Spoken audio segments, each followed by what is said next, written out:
ಕೋಟೆಗಳ ಮೆಟ್ಟಿದ ಕೋಟೆ ಗುಮ್ಮನಾಯಕನ ಕೋಟೆ ಅಂತ ಹೇಳ್ತಾ ಇದ್ದಾರೆ ಸ್ನೇಹಿತರೆ. ಆದರೆ ಇವತ್ತು ನಾನು ಗುಮ್ಮನಾಯಕನ ಕೋಟೆಗೆ ಬಂದಿದ್ದೀನಿ. ಇದರ ಇತಿಹಾಸ ಮತ್ತು ಇದರ ಚರಿತ್ರೆಯನ್ನು ಆದಷ್ಟು ತಿಳ್ಕೊಳ್ಳೋಣ. ಇದು ಚಿಕ್ಕಬಳ್ಳಾಪುರ ಜಿಲ್ಲೆ ಬಾಗೇಪಲ್ಲಿ ತಾಲೂಕಿನಲ್ಲಿರುವ ಒಂದು ಕೋಟೆ.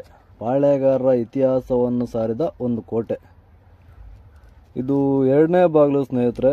ಇದನ್ನು ಹನುಮನ ಬಾಗಿಲು ಅಂತ ಕರೀತಾರಂತೆ. ಯಾಕೆ ಅಂತ ಕೇಳಿದಾಗ ಇಲ್ಲಿ ಹನುಮಂತರ ಕಾಪಾಡೋ ಸೈನಿಕರು ಇದ್ರಂತೆ. ಹನುಮನ ಬಲ ಇರೋವಂಥ ಸೈನಿಕರು.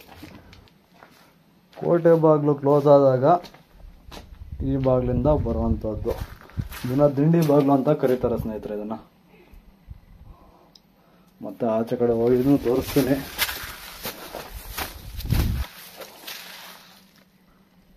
ಈ ದ್ವಾರ ಕ್ಲೋಸ್ ಆದಾಗ ಈ ದ್ವಾರದಿಂದ ಹೋಗುವಂಥದ್ದು.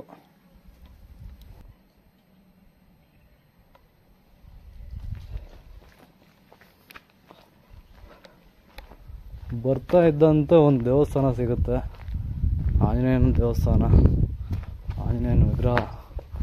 ವಾ,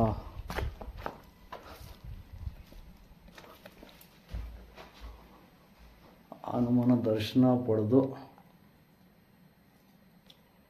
ಮುಂದಕ್ಕೆ ಸಾಗೋಣ. ಸ್ನೇಹಿತರೆ, ನಾವಿಲ್ಲಿ ಗಮನಿಸ್ಬೋದು, ಒಬ್ಬ ಸೈನಿಕನ್ನ ಹನುಮ ಕಾಲು ಕೆಳಗಾಗಿ ತುಳಿತಿರುವ ದೃಶ್ಯ ಅಂತ ಒಂದು ವಿಗ್ರಹ. ಇದು ಹನುಮನ ಬಾಗಿಲು ಅನ್ನೋದಕ್ಕೆ ಹೆಸರಿಗೆ ಕ್ಲಾರಿಫೈ ಮಾಡುತ್ತೆ. ಅಂತ ಬಲಶಾಲಿ ಉಳ್ಳವರು ಇಲ್ಲಿ ಕಾವಲುಗಾರರಾಗಿ ಇರ್ತಾ ಇದ್ದಾರೆ. ಇಲ್ಲಿ ಬೇಜಾರಾಗೋ ವಿಷಯ ಏನಂದ್ರೆ, ಈ ಕೋಟೆಯ 3ನೇ ಬಾಗಿಲು ಮುರಿದೋಗಿದೆ ಸ್ನೇಹಿತರೆ. ಇದನ್ನ ರೆಡಿ ಮಾಡ್ತಾ ಇದ್ದಾರೆ. ಇದ್ರ ಮಾಹಿತಿ ಬಗ್ಗೆ ಕೇಳಿದಾಗ ತೆಲುಗಿನಲ್ಲಿ ಇಲ್ಲೊಬ್ರು ಹೇಳಿದ್ರು, ಬುದ್ಧಿಮಂತರೆಲ್ಲ ಬೆಂಗಳೂರು ಸೇರ್ಕೊಂಡ್ಬಿಟ್ಟು, ದೊಡ್ಡರೆಲ್ಲ ದೊಡ್ಡಬಳ್ಳಾಪುರ ಸೇರ್ಕೊಂಡ್ಬಿಟ್ಟು ಹಳ್ಳಿಯಲ್ಲಿ ಯಾರು ಇರ್ತಾರಪ್ಪ, ಇದ್ರ ಬಗ್ಗೆ ಯಾರು ಹಿಡಿಸ್ಕೊಂತಾರೆ ಅಂತ. ಇದ್ರ ಬಗ್ಗೆ ಯಾರು ತಲೆ ಕೆಡಿಸ್ಕೊಂತ ಇಲ್ಲ ಅಂತ ಅವ್ರ ಮಾತಿನ ಆವೇದನ ವ್ಯಕ್ತಪಡಿಸಿದ್ರು. ಆದಷ್ಟು ಬೇಗ ಇದು ರೆಡಿ ಆದರೆ ಬಂದು ಹೋಗೋರ್ಗೂ ಸ್ವಲ್ಪ ಲುಕ್ ಚೆನ್ನಾಗಿ ಕಾಣಿಸುತ್ತೆ, ಚೆನ್ನಾಗಿರುತ್ತೆ ಅಲ್ವಾ. ಒಂದು 2-3 ವರ್ಷದ ಮುಂಚೆ ಚೆನ್ನಾಗಿತ್ತು, ರೀಸೆಂಟ್ಲಿ ಬಿದ್ದೋಗಿದೆ ಅಂತೆ. ಅದನ್ನು ರೆಡಿ ಮಾಡಿಸ್ತಾ ಇದ್ದಾರೆ. ಇದು ಚಿಕ್ಕಬಳ್ಳಾಪುರ ಜಿಲ್ಲೆ ಬಾಗೇಪಲ್ಲಿ ತಾಲೂಕು ತೋಳಪಲ್ಲಿ ಗ್ರಾಮ ಪಂಚಾಯತಿ ಗುಮ್ಮನಾಯಕನಪಾಳ್ಯ ಅನ್ನೋ ಗ್ರಾಮದಲ್ಲಿರುವಂಥ ಕೋಟೆ ಸ್ನೇಹಿತರೆ. ಇಷ್ಟು ಕ್ಲಿಯರ್ ಆಗಿ ಯಾಕೆ ಹೇಳ್ತಾ ಇದ್ದೀನಿ ಅಂದರೆ ಸ್ನೇಹಿತರೆ, ಇದು ಚಿಕ್ಕಬಳ್ಳಾಪುರ ಜಿಲ್ಲೆಯಲ್ಲಿ ಇರುವಂಥ ಏಕೈಕ 7 ಸುತ್ತಿನ ಕೋಟೆ ಸ್ನೇಹಿತರೆ. ಇಲ್ಲಿ ಒಂದು ಕೋಟೆ ಇದೆ.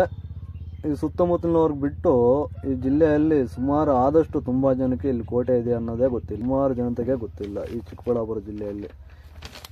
ಇಲ್ಲಿ ಆದಷ್ಟು ಬೇಗ ಅಭಿವೃದ್ಧಿ ಕಾರ್ಯಕ್ರಮಗಳು ನಡೀಲಿ ಅಂತ ಭಾವಿಸುತ್ತಾ ಎಲ್ಲರೂ ಒಂದು ಫ್ಯಾಮಿಲಿ ಒನ್ ಡೇ ಟ್ರೆಕ್ಕಿಂಗ್ ಮಾಡುವಂಥ ಕೋಟೆ ಸ್ನೇಹಿತರೆ. ಇದು ಒನ್ ಡೇ ಹತ್ತಿ ಇಳಿದು ಆರಾಮಾಗಿ ಒಂದು ಸೈಟ್ ಸೀಯಿಂಗ್ ನೋಡಿಕೊಂಡು ಒಳ್ಳೆ ಎಂಜಾಯ್ಮೆಂಟ್ ಇರುತ್ತೆ ಈ ಕೋಟೆಯಲ್ಲಿ. ಪಾಳೆಗಾರರ ಇತಿಹಾಸವನ್ನು ಸಾರಿದ ಕೋಟೆ ಅಂತ ಹೇಳಿದ್ವಲ್ಲ ಮೊದಲು. ಇತಿಹಾಸದಲ್ಲಿ ಸಾರುವ 77 ಪಾಳೆಪಟ್ಟುಗಳ ಒಡೆಯ ನಮ್ಮ ದೇವರಾಯ ಎಂಬ ಉಲ್ಲೇಖ ಕೇಳಿರ್ಬೋದು. ಆದರೆ ಆ 77 ಪಾಳೆಪಟ್ಟುಗಳ ಮೂಲ ತಂದೆ ತಾಯಿ ಇದೇ ಕೋಟೆಯವರಂತ ಇತಿಹಾಸನೂ ಸಾರುತ್ತೆ. ಸರಿಸುಮಾರು 700 ವರ್ಷಗಳ ಇತಿಹಾಸವುಳ್ಳ ಒಂದು ಕೋಟೆ ಸ್ನೇಹಿತರೆ ಇದು. ಈ ಕೋಟೆಗೆ 77 ಪಾಳೆಗಾರರು ಹುಟ್ಟಿದ ಕೋಟೆ ಅಂತ, ಸಿಡಿಲಿಗೂ ಬೆಚ್ಚದ ಕೋಟೆ ಅಂತ, ಆಳು ಅಂಬೆ ಅಂತ ಮುಂತಾದ ಹೆಸರುಗಳಿದ್ದಾವೆ ಸ್ನೇಹಿತರೆ. ಆದರೆ ಆ 77 ಪಾಳೆಪಟ್ಟುಗಳ ಮೂಲ ತಂದೆ ತಾಯಿ ಈ ಕೋಟೆ ಪಾಳೆಗಾರರು ಅಂತ ಹೇಳ್ಕೊಂಡ್ವಲ್ಲ, ಅದು 6-7ನೇ ಶತಮಾನದ ಇತಿಹಾಸದಲ್ಲಿ ಬೋಯಾ ಕೊಟ್ಟಮ್ಸ್ ಅಂತ ಏನಿರುತ್ತಲ್ಲ, ಆ ಅಂಥ ಸಂದರ್ಭದಲ್ಲಿ ವ್ಯಂಗ್ಯ ಚಾಳುಕ್ಯರು ಈ ಬೋಯಾ ಕೊಟ್ಟಮ್ಸ್ನ ಅವರ ರಾಜ್ಯನ ನಾಶ ಮಾಡಿದಾಗ ಆ ಮೂಲದಿಂದ ಈ ಮೂಲ ಬಂದು ಇಲ್ಲಿ ಒಂದು ಕೋಟೆಯನ್ನು ಕಟ್ಟಿ ರಾಜ್ಯ ಆಡಳಿತ ನಡೆಸಿದ ಒಂದು ಪಾಳೆಗಾರರ ಇತಿಹಾಸ ಸ್ನೇಹಿತರೆ ಇದು. 3ನೇ ದ್ವಾರ ಬಿಟ್ಟು ಬರ್ತಿದ್ದಾಗೆ ವಿಶಾಲವಾದ ಒಂದು ಪ್ರಾಂಗಣ ಮತ್ತು ರಾಜರ ದರ್ಬಾರ್ ಅಂತ ಇದು. ಆ ಕಾಲದಲ್ಲಿ ಇಲ್ಲಿ ಪಾಳೆಗಾರರು ಕುತ್ಕೊಂಡು ತೀರ್ಪು, ಜಡ್ಜ್ಮೆಂಟ್ ಆ ಥರದ್ದು ಕೊಡ್ತಾ ಇದ್ರಂತೆ. ಇನ್ನು ಈ ಸೈಡೆಲ್ಲ ಎಲ್ಲ ಊರಂತೆ, ಮನೆಗಳಿರ್ತಾ ಇದ್ವಂತೆ. ಇಷ್ಟು ಮಾಹಿತಿ ಇದೆ ಸ್ನೇಹಿತರೆ. ಇನ್ನು 4ನೇ ಬಾಗಿಲು ದಾಟಿ ಹೋದ್ಮೇಲೆ ಇನ್ನು ಒಂದು ಹಾಸ್ಪಿಟಲ್ ಬರುತ್ತೆ. ಅದು ನೋಡೋಕೆ ತುಂಬ ಚೆನ್ನಾಗಿದೆ ಸ್ನೇಹಿತರೆ. ಇಲ್ಲಿ ನಾವು ಗಮನಿಸ್ಬೋದು ಸ್ನೇಹಿತರೆ, ಈ ಕೋಟೆ ಆಡಳಿತ ಸಮಯದಲ್ಲಿ ಗನ್ ಬಳಕೆ ಇದೆ ಅನ್ನೋದನ್ನ ಈ ಚಿತ್ರ ಅನ್ನೋದು ಸಾರುತ್ತೆ. ಆನೆ, ಸಿಂಹ, ಗಣೇಶ ಮುಂತಾದ ಕೆತ್ತನೆಗಳಿದಾವೆ ಸ್ನೇಹಿತರೆ. ಇದು ರಾಜ ದರ್ಬಾರ್ ಅಂತ ಇದು. ಇನ್ನು ಇದು ದಾಟಿ ಮುಂದೆ ಹೋದ್ಮೇಲೆ ಒಂದು ಆಯುರ್ವೇದ ಆಸ್ಪತ್ರೆ ಬರುತ್ತೆ. ಆ ಕಾಲಕ್ಕೇನೆ ಒಂದು ಆಯುರ್ವೇದ ಆಸ್ಪತ್ರೆ ಅನ್ನೋದು ಇದೆ ನೋಡಿ ಸ್ನೇಹಿತರೆ. ಇಲ್ಲಿಂದ ಈಗ 6-7ನೇ ಶತಮಾನದ ಬಗ್ಗೆ ಮಾತಾಡಿದ್ವಿ. 6-7ನೇ ಶತಮಾನ ಬೋಯ ಕೊಟ್ಟವಂಸ್ ಬಗ್ಗೆ ಮಾತಾಡಿದ್ವಿ. ಈ 6-7ನೇ ಶತಮಾನದ ಇತಿಹಾಸ ನೋಡಿದಾಗ ವ್ಯಂಗ್ಯ ಚಾಳುಕ್ಯರಿಂದ ತಮ್ಮ ರಾಜ್ಯವನ್ನು ಕಳೆದುಕೊಂಡು ಆ ಮೂಲದಿಂದ ಅಂದರೆ ಆಂಧ್ರ ಪ್ರದೇಶದ ಚಿತ್ತೂರು ಜಿಲ್ಲೆಯ ಮದನಪಲ್ಲಿ ತಾಲೂಕಿಗೆ ಸಂಬಂಧಪಟ್ಟ ಈ ಪಾಳ್ಯಗಾರರು ಆ ಮೂಲದಿಂದ ಈ ಮೂಲಕ್ಕೆ ಬಂದು ಇಲ್ಲಿ ಕೋಟೆಯನ್ನು ಕಟ್ತಾರೆ. ಅಂದರೆ 6-7ನೇ ಶತಮಾನದ ಇತಿಹಾಸ ಇವರ ಆಳ್ವಿಕೆಯ ಆಡಳಿತ ಚರಿತ್ರೆಯನ್ನು ಸಾರುತ್ತದೆ. 7ನೇ ಶತಮಾನಕ್ಕೇನೆ ರಾಜ್ಯಾಡಳಿತ ನಡೆಸಿದ ಇವರು 13ನೇ ಶತಮಾನಕ್ಕೆ ಈ ವಿಜಯನಗರ ಸಾಮ್ರಾಜ್ಯ ಪೆನುಗೊಂಡಾಗೆ ಬದಲಾವಣೆ ಆದ ಮೇಲೆ ಅವರ ಸಾಮಂತ ರಾಜ್ಯರಾಗಿ ಘೋಷಿಸಿಕೊಂಡು ರಾಜ್ಯಭಾರ ನಡೆಸ್ತಾರೆ.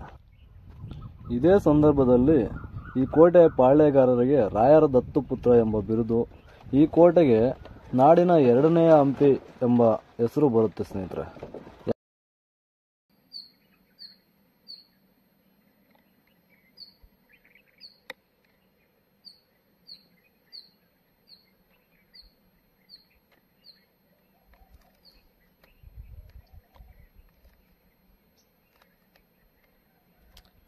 ಸ್ನೇಹಿತರೆ, ಇದು ಆ ಕಾಲದಲ್ಲಿ ಆಯುರ್ವೇದಕ್ಕೆ ಸಂಬಂಧಪಟ್ಟ ಹಾಸ್ಪಿಟಲ್ ಅಂತೆ. ನನಗೆ ಗೊತ್ತಿರೋ ಮಾಹಿತಿ ಇದು ಆಯುರ್ವೇದ ಹಾಸ್ಪಿಟಲ್ ಅಂತ. ಇದು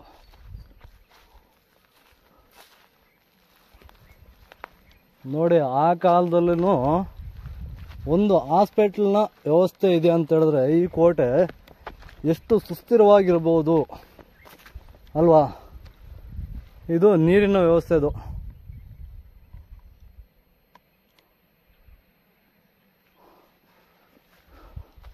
ಆಯುರ್ವೇದ ಹಾಸ್ಪಿಟ್ಲು ಸ್ನೇಹಿತರೆ. ಹಾಗೆ ಇದೊಂದು ಚೆನ್ನಕೇಶವ ಸ್ವಾಮಿ ಟೆಂಪಲ್ಲು.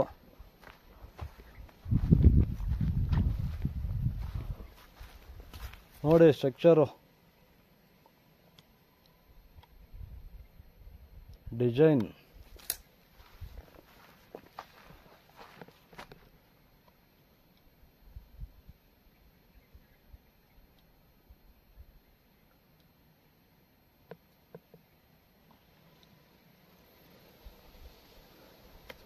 ಸ್ನೇಹಿತರೆ, ಎಲ್ಲ ಕಡೆ ವಿಗ್ರಹ ಆರಾಧನೆ ಅನ್ನೋದು ಇರುತ್ತೆ. ಇಲ್ಲಿ ವಿಗ್ರಹದ ಧ್ವಂಸ ಆರಾಧನೆ ನಡೆದಿದೆ. ಯಾರೇ ಆಗ್ಲಿ ಈ ತರ ಮಾಡಬಾರ್ದು. ಒಂದು ಪುರಾತನ ಕಾಲದಂಥದ್ದು ಉಳಿಸ್ಕೊಳ್ಳೋಣ ಸ್ನೇಹಿತರೆ. ಕೊನೆಗೂ ನಾಯಕರ ಮೆಟ್ಟಿದ ಕೋಟೆ, ಗುಮ್ಮನಾಯಕನ ಕೋಟೆ.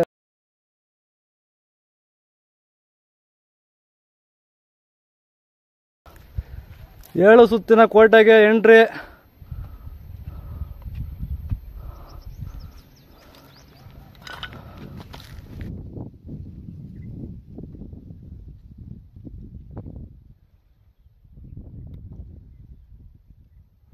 ಸ್ನೇಹಿತರೆ, ಇಲ್ಲಿ ರಾಜರ ಒಂದು ಪಟ್ಟದ ಆನೆಯನ್ನ ಇಲ್ಲಿ ಕಟ್ಟಾಕ್ತಿದ್ರಂತೆ. ಇದು ಆನೆ ಲಾಯ ಅಂತೆ. ಇದು ಒಂದು ಸಾಕ್ಷಿಭೂತ ನೋಡಿ ಸ್ನೇಹಿತರೆ. ಇದು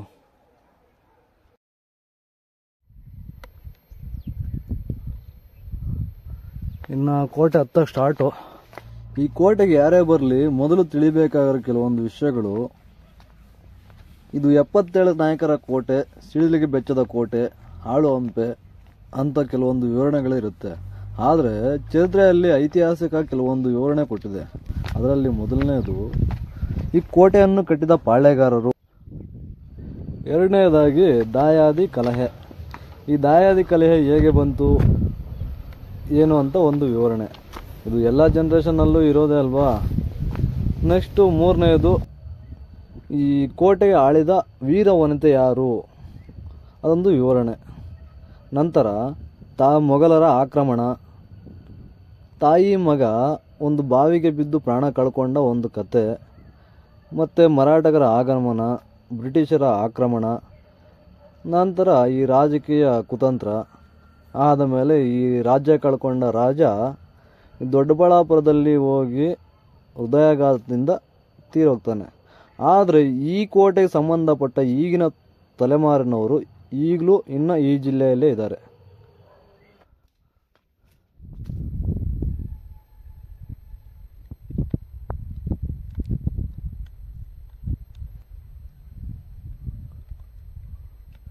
ಸ್ನೇಹಿತರೆ, ಈ ಕೋಟೆ ಚರಿತ್ರೆ ತಿಳ್ಕೊಳ್ಳೋಕ್ಕಿಂತ ಮುಂಚೆ ಒಂದು ವಿಷಯನ ಕ್ಲಾರಿಫೈ ಮಾಡ್ತೀನಿ. ಈಗಿನ ಜನ್ರೇಷನಲ್ಲಿ ನಮ್ಮ ಹಳೆ ಕೋಟೆಗಳಾಗಲಿ ಏನೇ ಆಗಲಿ, ಪುರಾವಸ್ತುದ್ದು ಏನೇ ಆಗಲಿ, ಯಾವ ರೀತಿಯಿಂದ ಹಾಳಾಗ್ತಾ ಇದೆ ನೋಡಿ ಸ್ನೇಹಿತರೆ. ಕೆಲವೊಂದು ಮೂಢನಂಬಿಕೆಗಳಾಗಿರ್ಬೋದು, ಕೆಲವೊಂದು ಭಕ್ತಿ ಆಗಿರ್ಬೋದು, ಕೆಲವೊಂದು ಏಳುಗರ ಮಾತುಗಳಾಗಿರ್ಬೋದು, ಈ ರೀತಿ ಒಂದರ ಮೇಲೆ ಒಂದು, ಅಲ್ಲಿ ಕೀಳು ಇಲ್ಲಿಕ್ಕು ನೋಡಿ. ಆ ಕಾಲದಲ್ಲಿ ಫಿರಂಗಿಗಳನ್ನ ಇಟ್ಟು ಕೋಟೆಗಳನ್ನ ಧ್ವಂಸ ಮಾಡ್ತಾ ಇದ್ರಂತೆ. ಈ ಕಾಲದಲ್ಲಿ ಕೈಗಳನ್ನ ಇಕ್ಕಿ ಈ ಥರ ನಮ್ಮ ಅಳೆದು ಉಳಿದು ಹೋಗಿರೋದನ್ನ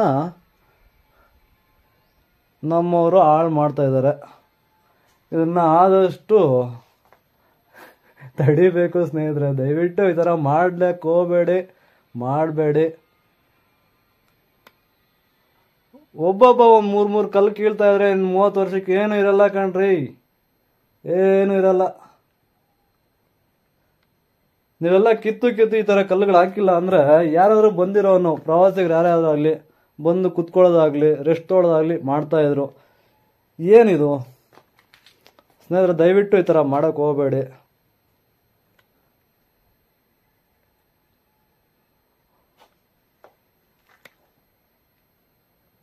ಸರಿ ಸ್ನೇಹಿತರೆ, ಮುಂದೆ ಹೋಗ್ತಾ ಹೋಗ್ತಾ ಈ ಕೋಟೆ ಚರಿತ್ರೆನ ಸ್ವಲ್ಪ ತಿಳ್ಕೊಳ್ಳೋಣ.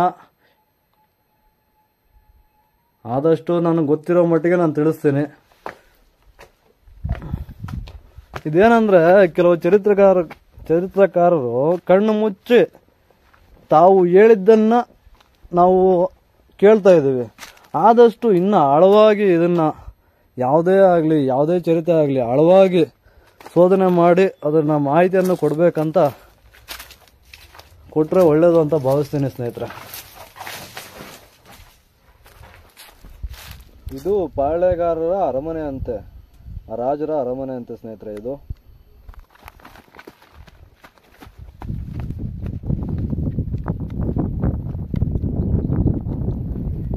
ಇದು ಆಯುರ್ವೇದ ಹಾಸ್ಪಿಟ್ಲು, ಅಲ್ಲಿ ರಂಗಮಂದಿರ ಅಂತೆ. ಹೇಗಿದೆ ನೋಡಿ ಕೋಟೆ, ಸಖತ್ತಾಗಿದೆಯಲ್ಲ.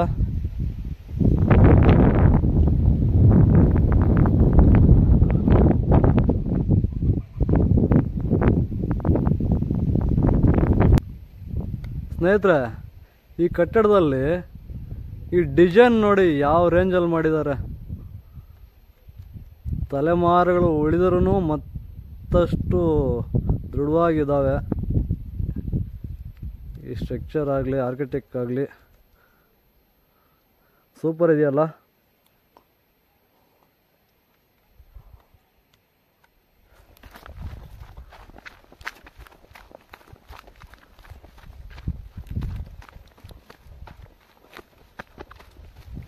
ಇಲ್ಲೊಂದು ಕಣಜ ಇದೆ.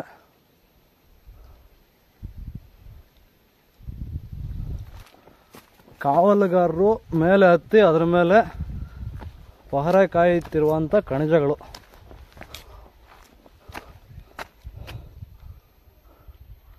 ಇದು ದಾರಿ.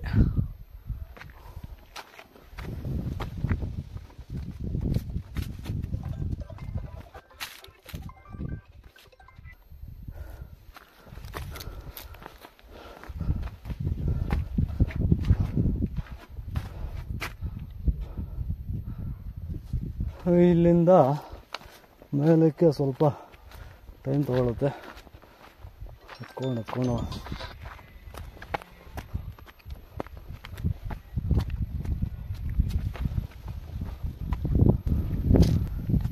ಸಿಡಿಲಿಗೂ ಬಗ್ಗದ ಕೋಟೆ ಸ್ನೇಹಿತರೆ. 1300 ವರ್ಷಗಳೇ ಇಲ್ಲಿ ಒಂದು ಪಾಳೆಪಟ್ಟು ಅನ್ನೋದು ನೆಲೆಗೊಂಡು ಆಳ್ವಿಕೆಯನ್ನು ನಡೆಸ್ತಾ ಇರುತ್ತೆ. ಅಂತಹ ಸಮಯದಲ್ಲಿ ಅಂದರೆ 1300 ವರ್ಷಗಳ ಮುಂದೆನೇ ಅಂದರೆ ಅದಕ್ಕಿಂತ ಮೊದಲು ನಮ್ಮ ಶ್ರೀಕೃಷ್ಣ ದೇವರಾಯರು ಇನ್ನೂ ಆಳ್ವಿಕೆಯನ್ನು ಮುಂದೆಗೊಂಡಿರಲಿಲ್ಲ. ಅಂತಹ ಸಮಯದಲ್ಲಿ ಇಲ್ಲೊಂದು ಪಾಳೆಪಟ್ಟನ್ನು ಸ್ಥಾಪಿಸಿ ರಾಜ್ಯಭಾರವನ್ನು ಆಳಿದಂಥ ಘನತೆ ಈ ಕೋಟೆಗಿದೆ.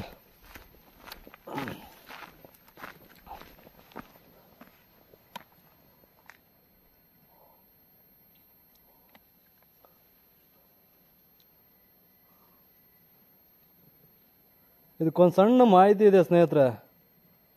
ತಪ್ಪು ಮಾಡಿದವ್ರನ್ನ ಮೇಲೆಯಿಂದ ಅಲ್ಲಿಂದ ತಳ್ತಾ ಇದ್ರಂತೆ. ಇಲ್ಲಿ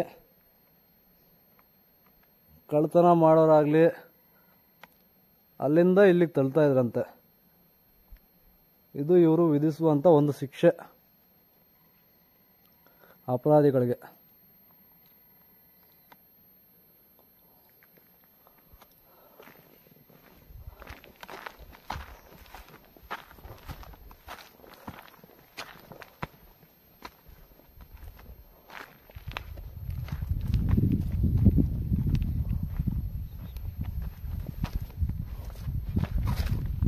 ಇದು ಖಜಾನೆನೋ ಉಗ್ರಾಣನೋ ಗೊತ್ತಿಲ್ಲ.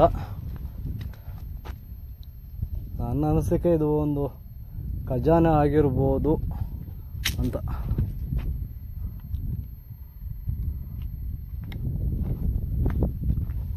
ಸ್ನೇಹಿತರೆ, ಈ ಕೋಟೆಗಳಲ್ಲಿ ಇದೊಂದೇ ನೋಡಿ ಕನ್ಫ್ಯೂಸು.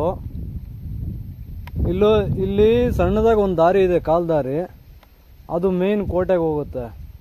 ಆದರೆ ಒಂಥರ ದಾರಿ ಚೆನ್ನಾಗಿ ಕಾಣಿಸ್ತಾ ಇದೆಯಲ್ಲ, ಇದು ಬಂದ್ಬಿಟ್ಟು ಕೋಟೆಗೆ ಹೋಗಲ್ಲ. ನೆನಪಿರ್ಲಿ, ಯಾರು ಬಂದರೆ ಲೆಫ್ಟ್ ಅಂತೂ ಹೋಗಕ್ಕೆ ಹೋಗಬೇಡಿ. ಲೆಫ್ಟ್ ಹೋದರೆ ಮುಂದೆ ಅಲ್ಲಿ ಒಂದು ಉಗ್ರಾಣ ಇದೆ, ಮತ್ತು ಒಂದು ನೀರಿನ ಒಂದು ದೊಣೆ ಇದೆ. ಇಂತಹ ಮುಂತಾದವನ್ನು ನೋಡ್ಬೋದು. ಇದು ನೋಡಿಕೊಂಡು ಮತ್ತೆ ನಾನು ಬಂದ ದಾರಿಯಲ್ಲೇ ಹಿಂದಕ್ಕೆ ಹೋಗ್ತಾ ಇದ್ದೀನಿ ಸ್ನೇಹಿತರೆ.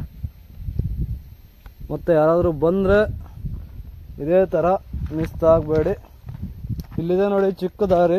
ಈ ದಾರಿಯಿಂದ ಮತ್ತೆ ಕೋಟೆ ಮೇಲಕ್ಕೆ ಹೋಗ್ಬೋದು.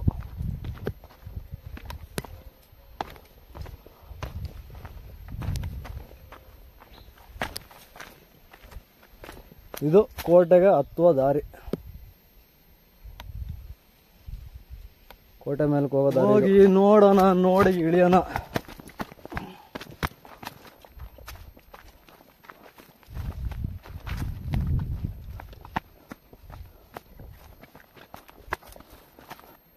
ಇದು ನೋಡ್ರಿ ಕೋಟೆಗೆ ಮೇಲೆ ಹೋಗುವ ದಾರಿ.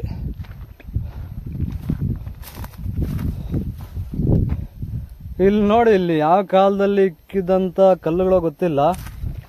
ಇಂದಿಗೂ ಇದಾವೆ.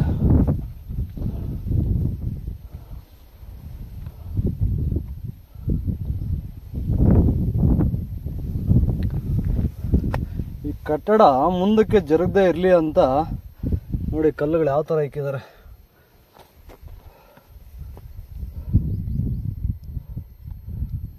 ಓಕೆ, ಇನ್ನ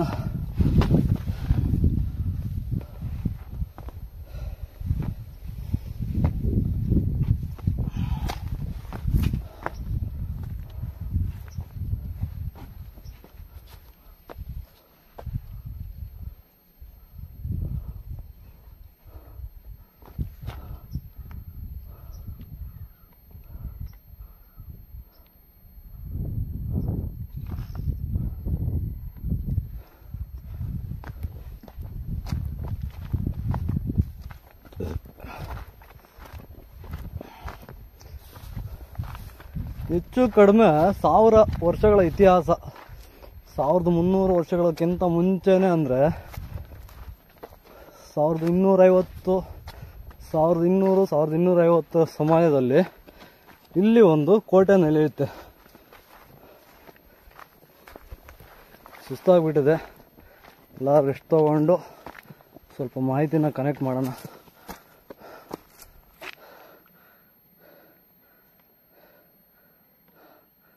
ಇದು ಆಳು ಹಂಪೆ ನೋಡಿ ಸ್ವಾಮಿ.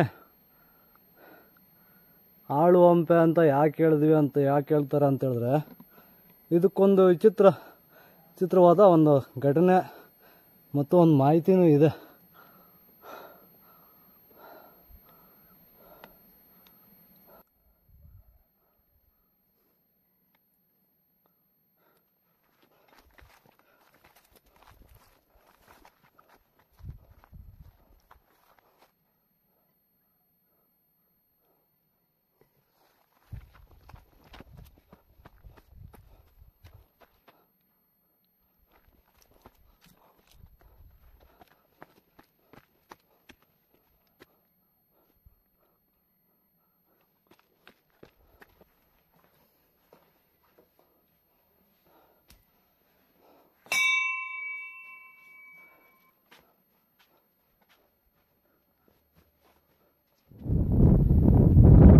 ಸ್ನೇಹಿತರೆ, ಅಲ್ಲಿ ಕೆಳಗಿಂದ ಬಂದ್ವಲ್ಲ, ಇಲ್ಲಿಗೆ ಬಂದು ಈ ದೇವಸ್ಥಾನ ನೋಡಿದ್ವಿ.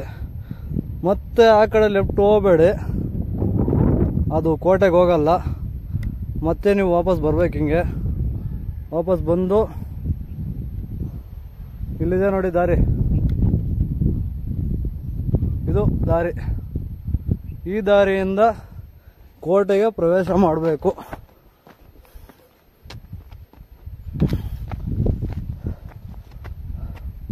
ಓಕೆನಾ?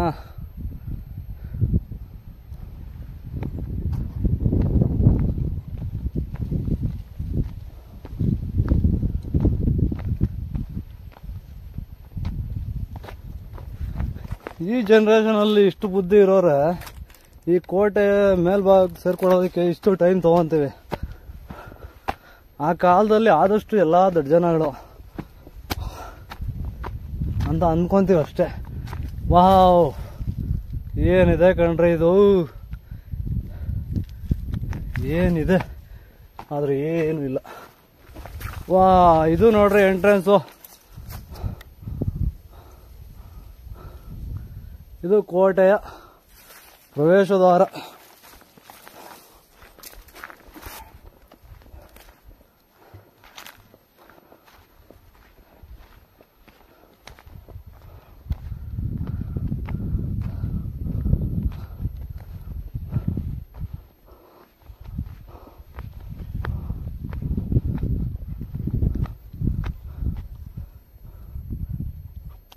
ಸೈನಿಕರು ಆಡುವಂಥ ಆಟ ಅನಿಸುತ್ತೆ ಆ ಕಾಲದಲ್ಲಿ, ಗೊತ್ತಿಲ್ಲ.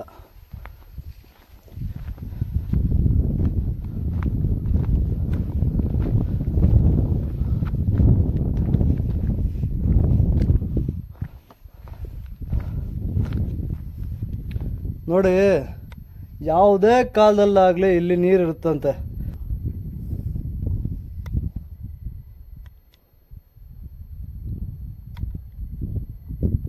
ಆಚೆ ಕಡೆ ಕೆಳಗೊಂದ್ಸರಿ ಇದೆ, ಇಲ್ಲಿ ಆಚೆ ಕಡೆಯಿಂದ ನೋಡಬೇಕು. ಅಲ್ಲಿ ತೋರಿಸ್ತೀನಿ. ಅಲ್ಲೊಂದು ಶಿಕ್ಷೆ ವಿಧಿಸ್ತಾ ಇದ್ರಂತೆ ಸ್ನೇಹಿತರೆ. ತಪ್ಪು ಮಾಡಿರೋರನ್ನ ಇಲ್ಲಿ ಮೇಲಿಂದ ತಳ್ತಾ ಇದ್ರಂತೆ. ಅದು ಎಷ್ಟು ಸುಳ್ಳು ಎಷ್ಟು ನಿಜನೋ ಗೊತ್ತಿಲ್ಲ ನನಗೂ. ಒಟ್ಟು ಈ ಚರಿತ್ರಕಾರರು, ಇತಿಹಾಸಕಾರರು, ಈ ಮಾಧ್ಯಮದವರು ಏನನ್ನು ತಿಳಿಸಿರ್ತಾರೆ ಅದನ್ನು ತಿಳಿಸಲಿಕ್ಕೆ ಅದನ್ನು ಒಂದು ತಿಳಿಸೋದಕ್ಕೆ ಪ್ರಯತ್ನ, ಒಂದು ಸಣ್ಣ ಪ್ರಯತ್ನ. ಬಿಸಿಲು ಜಾಸ್ತಿ ಇದೆ.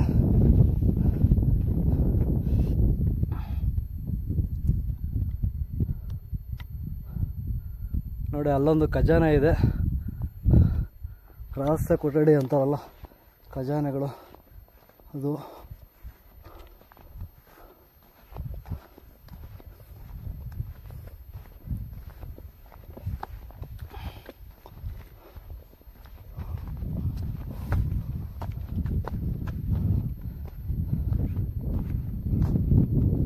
ಕೋಟೆ ಮಾತ್ರ ಇಷ್ಟೇ ಕಣ್ರಿ, ಚರಿತ್ರೆ ಮಾತ್ರ ತುಂಬಾ ದೊಡ್ಡದಿದೆ.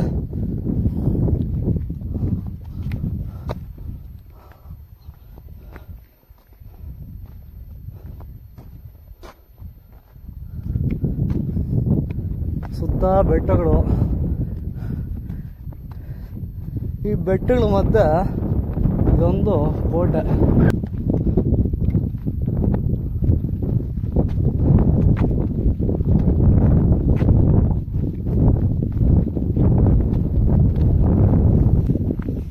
ಇನ್ನು ಮುಂದೆ ಹೋಗಿ ಬರ್ಬೇಕಂದ್ರೆ ಸ್ವಲ್ಪ ಕಾಲಾವಕಾಶ ಬೇಕು ಅಂತ ಬಾಡಿ ಕೇಳ್ತಿದೆ. ಬಾಡಿ ಮಾತನ್ನ ಕೇಳ್ಬೇಕಲ್ವಾ.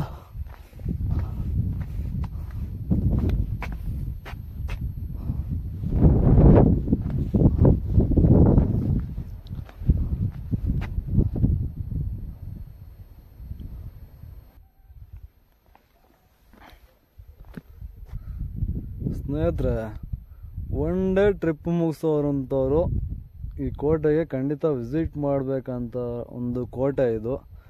ಖಂಡಿತ ವಿಸಿಟ್ ಮಾಡಿ, ತುಂಬ ಚೆನ್ನಾಗಿದೆ ಕೋಟೆ. ತುಂಬ ಹೆಸರುಗಳು ಬರೆದಿರ್ತಾರೆ, ಯಾಕಂದ್ರೆ ಈ ಕೋಟೆ ಇದು ಆದ್ರಿಂದ ಈ ಥರ ಹೆಸರುಗಳು ಇದ್ದೇ ಇರ್ತವೆ. ಇದ್ರ ಬಗ್ಗೆ ತಲೆ ಕೆಡಿಸ್ಕೊಳ್ಳೋ ಅವಶ್ಯಕತೆ ಇಲ್ಲ.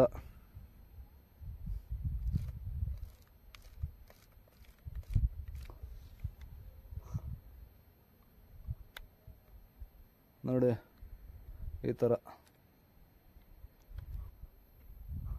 ಒಂದೇ ಪ್ಲೇಸ್ ಅಲ್ಲ, ಸುಮಾರು ಕಡೆನೂ ನಿಮ್ಗೆ ಕಾಣಿಸ್ತಿದೆಯೋ ಇಲ್ವೋ ಕ್ಯಾಮ್ರಾದಲ್ಲಿ ಡೌಟೇ. ನೋಡಿ, ಈ ಥರ ಕೋಟೆ ಕೊತ್ತಲುಗಳ ಮೇಲೆ ಅವರವರ ಹೆಸರು ಇರುತ್ತೆ, ಅಮರ ಪ್ರೇಮಿಗಳ ಹೆಸರುಗಳು. ದಯವಿಟ್ಟು ಈ ಅಮರ ಪ್ರೇಮಿಗಳು ಸ್ವಲ್ಪ ಈ ಮುಖಕ್ಕೆ ಬರೋದು ಕಡಿಮೆ ಮಾಡಿದ್ರೆ ತುಂಬ ಒಳ್ಳೆಯದು ಅನಿಸುತ್ತೆ.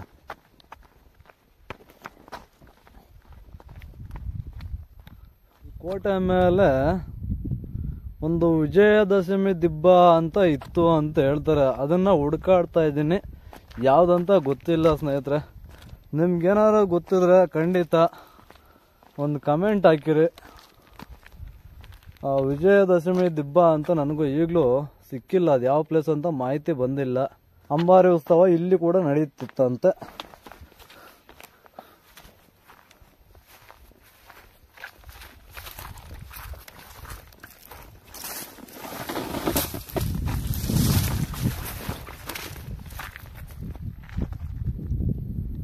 ಸ್ನೇಹಿತರೆ, ಈ ಕಲ್ಲಿನ ಕಟ್ಟಡ ಪಾಳೆಗಾರ ಶೈಲಿಯ ಕಟ್ಟಡ. ಇದರ ಮೇಲೆ ಏನಿದೆಯೋ ಇದು ಮರಾಠಗರ ಕಟ್ಟಡ ಆಗಿರುತ್ತೆ.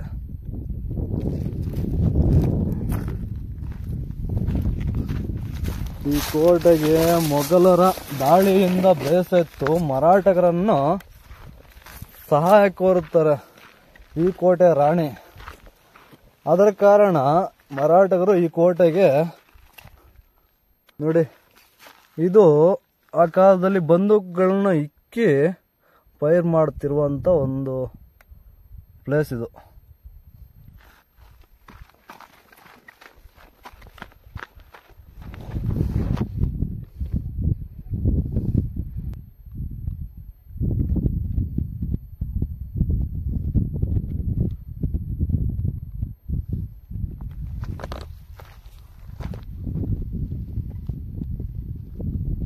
ನನಗಂತೂ ಈ ವಿಜಯದಶಮಿ ದಿಬ್ಬ ಸಿಕ್ಕಿಲ್ಲ.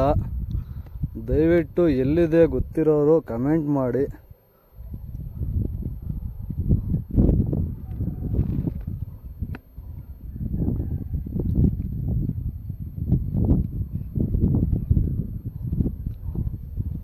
ಸ್ನೇಹಿತರೆ, ಇನ್ನು ಮರುಪ್ರಯಾಣ ಬೆಳೆಸುವ ಸಮಯ 5 ಗಂಟೆ ಆಗಿದೆ.